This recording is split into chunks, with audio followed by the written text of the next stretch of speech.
You know, I was involved in an MVP example before it was called MVP. This is years ago. We were trying to create a brokerage mobile application for some early adopters, and we had a system that was very buggy, and it was on a device called the RIM two-way pager, which predated the BlackBerry of the day.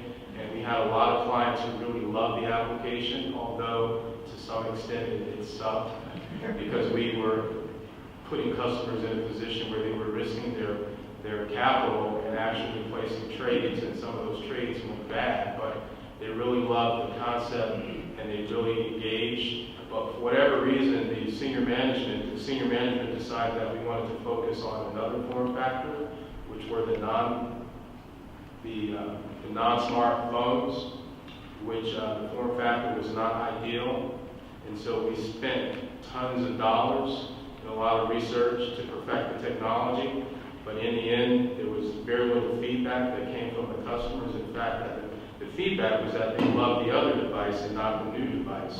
And eventually what happened was we had to shut down the operations just due to a number of other factors. But the point is that what you really should try to focus in on is creating a user experience for your customers so that they can engage your concept very early in the process without you spending a lot of time and resources.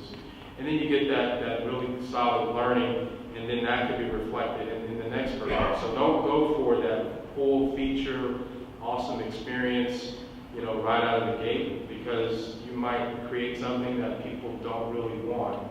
And then what is it all for? It's in vain to some extent. So that's real quick, that really is aligned with this. A lot of people look at what are called vanity metrics, where how many hits you get on a website is really irrelevant. It really comes down to conversion. So one of my partners in the audience today is Jeff Miller with Sales Recruiters of Virginia. Very recently we did something along these lines where we did a Google AdWords test. Brilliant time in the technology age. You're really testing things real time. We ran a Google ad campaign focused on salespeople in Virginia. Within a couple of hours, got somebody who clicked through to that, contacted Jeff, and became a client. So that's real-time testing of, we're going to throw this out there, see what works. Doesn't matter if we've got 100 people that looked at the ad, it's how many actually clicked through and converted to a customer is one form of innovation accounting. That's very recent for me.